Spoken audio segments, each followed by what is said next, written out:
صرف میں یہ پوچھتا ہوں کہ آج صرف یہ بتائیں وہ کہ کیا وجہ تھی کہ انہوں نے ایک اچھے بھلے وزیر اعظم کو، گورنمنٹ کو، ڈیموکریٹک گورنمنٹ کو اکھاڑ کے باہر پھینکا، اور اس کے بعد پھر اسمبلی بھی توڑ دی، سینٹ بھی توڑ دیا، عدلیہ نے ان کا ویلکم کیا، گلے میں ہار پہنایا، اور کہا جی کہ آپ کا انتظار تھا، آپ کہاں تھے؟ آپ کو تو پہلے آنا چاہیے تھی، قوم کو بھی موازنہ کرنا چاہیے کہ جی کون کیا کر گیا اس ملک کے ساتھ، کس نے اس ملک کی خدمت کی ہے اور کس نے اس ملک کو اجاڑا ہے۔ ہمیں حق کو حق کہنا ہوگا، سچ کو سچ کہنا ہوگا، اور باطل کو باطل کہنا ہوگا۔ اور جو لوگ اندھا دھند باطل کے پیچھے بھاگتے ہیں، یہ نہیں دیکھتے کہ یہ ملک کے ساتھ کیا کیا سلوک کر گیا ہے، پاکستان کے اندر غریب لوگوں کا جینا مشکل کر دیا ہے، مہنگائی کو آسمان پہ لے گیا ہے، نہ بجلی میسر ہے تو بہت اونچے ریٹ پہ۔ یہ کیا میں چھوڑ کے گیا تھا اونچے ریٹ پہ بجلی؟ جو بڑا کام پاکستان کی تاریخ میں ہوا کبھی، اس کے پیچھے مسلم لیگ نون ہے۔ کوئی اور پارٹی بتا دے، کوئی اور پارٹی، کہ انہوں نے یہ منصوبہ پاکستان کے لیے بنایا جو قابل ذکر ہے، بتا دیں۔ وہ جو خود جنگلہ بس بنا کے تو اربوں روپے کھا کے تو غائب ہو گئے سین سے، تو وہ کہانیاں جو آپ پڑھتے تھے، اور میں بھی پڑھتا تھا، میں جیل میں بھی پڑھتا تھا، جلاوطنی میں بھی پڑھتا تھا، کہ جیسے وہ ہوا وہ پشاور میں میٹرو بس، وہ کس قدر اپنا اس پہ گھپلے، آج تک اس کی کوئی انکوائری کر کے تو اس کو کسی کورٹ میں بھی نہیں لایا گیا۔ تو میرا خیال ہے کہ اس کا موازنہ بڑا ضروری ہے کرنا، ہم سب کے لیے بھی اور اپنی قوم کے لیے بھی۔ قوم کو بھی موازنہ کرنا چاہیے کہ جی کون کیا کر گیا اس ملک کے ساتھ، کس نے اس ملک کی خدمت کی ہے اور کس نے اس ملک کو اجاڑا ہے۔ یہ قوم کو سوچنا چاہیے۔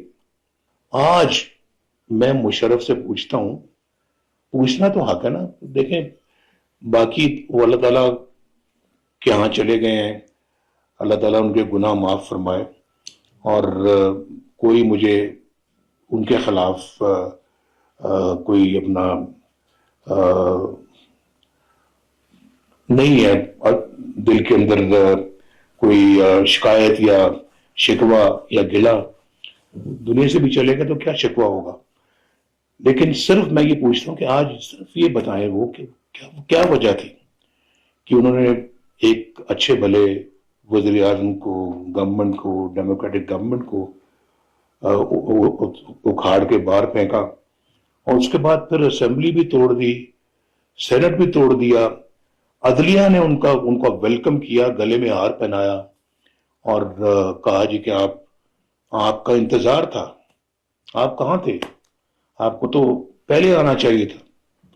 اور اس وزیر اعظم کو گرفتار کر لیا جس نے ایٹمی بٹن پہ اپنا انگوٹھا رکھا تھا اور دبایا تھا، اور 6 ایٹمی دھماکے کیے تھے، یعنی یہ صلہ دیا اس وزیر اعظم کو۔ تو یہ سب کچھ ہم دیکھتے ہیں، لیکن میرا خیال ہے کہ آج تک نہ ہم نے کوئی خاطر خواہ احتجاج کیا ہے، تو نہ ہی ہماری قوم نے کبھی اس کا نوٹس لیا۔ تو میں سمجھتا ہوں کہ یہ چیزیں بالکل تاریخ سے ان کا بڑا گہرا تعلق ہے، اور ان کو فراموش نہیں کرنا چاہیے۔ اس کے بعد پھر دیکھیں، ہم ملک سے باہر رہے، قیدوں بند میں رہے، اس کے بعد کہاں کہاں نہیں گئے، اٹک فورٹ کے اندر بند کر دیا رات کو، وہاں پہ گیدڑوں کی اور وہ جو ہے وہ جنگلی جانوروں کی آوازیں آتی تھی رات کو، جب لیٹ سوئے ہوتے تھے ان کی آوازوں سے بلکہ اٹھ جاتے تھے ہم۔ محترمہ، میں ان کو سلام پیش کرتا ہوں، یہ میری برابر یہ میری مزاج پرسی کرتی رہی، آتی نہیں وہاں پر، اٹک فورٹ میں آتی نہیں، کراچی لانڈی جیل میں تھا وہاں آتی رہی، ان کے بھائی بھی وہاں تھے، شاہد خاقان عباسی، بہت عمدہ انسان تھے، بڑی جرت کے ساتھ انہوں نے جیل کاٹی میرے ساتھ، بڑی بہادری کے ساتھ، اور اف تک نہیں کبھی کیا انہوں نے. میں داد دوں گا، ان کی پیٹھ کے پیچھے بات کر رہا ہوں، لیکن انہوں نے بہت بہت ہی جرم کے ساتھ، بہادری کے ساتھ میرا ساتھ بھی دیا اور جیل بھی کاٹی اور مصائب بھی برداشت کیے. ان کی والدہ صاحبہ ہمارے لیے بہت دعا گو تھیں. تو یہ جو سچ بات ہے وہ کرنی چاہیے اور کہنی چاہیے. تو یہ مجھے وہ وقت یاد آتا ہے. تو اللہ کے فضل و کرم سے ہم بھی متزلزل نہیں ہوئے.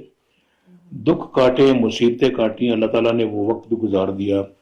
کبھی کبھی میں حساب لگانے کی کوشش کرتا ہوں، لیکن آج تک میں گن نہیں سکا صحیح طرح سے کہ ہم اقتدار میں یا حکومت میں یا وزارت عظمیٰ کی سیٹ پہ میں زیادہ سال رہا ہوں یا جلا. ہمیں حق کو حق کہنا ہوگا، سچ کو سچ کہنا ہوگا، اور باطل کو باطل کہنا ہوگا. اور جو لوگ اندھا دھند باطل کے پیچھے بھاگتے ہیں، یہ نہیں دیکھتے کہ یہ ملک کے ساتھ کیا سلوک کر گیا ہے. پاکستان کے اندر غریب لوگوں کا جینا مشکل کر دیا ہے، مہنگائی کو آسمان پہ لے گیا ہے، اور پھر نہ روٹی میسر نہ سالن میسر ہے، نہ بجلی میسر ہے تو بہت اونچے ریٹ پہ. یہ کیا میں چھوڑ کے گیا تھا اونچے ریٹ پہ بجلی؟ میں تو انتہائی سستے ریٹ پہ بجلی کو چھوڑ کے گیا تھا، اور میں تو پورے ملک کے اندر گھر گھر بجلی الحمدللہ پہنچا کے گیا تھا. میں خود نہیں کیا تھا، مجھے نکالا گیا تھا. اور اگر وہ نہ نکالتے تو آج شاید ملک کے اندر بے روزگاری کا نام نہ ہوتا، ملک کے اندر غربت کا نام نہ ہوتا. اللہ تعالیٰ کرنے والا ہے. میں اللہ تعالیٰ کے فضل و کرم سے کہہ رہا ہوں کہ جس منصوبے پہ اور جس ایجنڈے پہ ہم کام کر رہے تھے، تو میں سمجھتا ہوں کہ اس ملک کے اندر ان چیزوں کا کوئی نام نہ ہوتا آج تک. آج وہ ہم واقعی G20 میں بلکہ اس سے بھی آگے نکل گئے ہوتے. ہمیں کسی IMF کی ضرورت نہ ہوتی. اور یہ جو IMF کی جب بات آتی ہے، حالانکہ میں خود کوئی IMF کے سہارے ڈھونڈنے والا بندہ نہیں ہوں، لیکن انہوں نے جو IMF کے خطوط لکھے اور کوشش کی کہ یہ IMF نہ آئے تاکہ یہ حکومت یا یہ ملک بیٹھ جائے. یعنی دوبارہ ہم تو IMF کو، دیکھو یہ بھی سننے والی بات ہے، ہم نے تو IMF کو خدا حافظ کہا تھا، یہ اس کو دوبارہ لے کر آئے. ہم نے تو کہا تھا، اور IMF نے خود کہا تھا کہ اب شاید پاکستان کو دوبارہ IMF کی ضرورت نہیں ہوگی اور ضرورت نہیں پڑے گی، اور انہوں نے بھی کہا تھا. لیکن دوبارہ پھر IMF کیوں آیا؟ اور آج اتنی بڑی بڑی شرطیں وہ لگا رہے ہیں.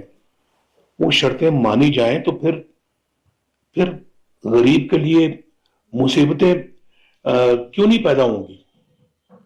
اللہ تعالیٰ کا شکر ہے ان سب چیزوں کے باوجود کہ اتنے خراب حالات میں ہم نے عنان حکومت سنبھالی ہے.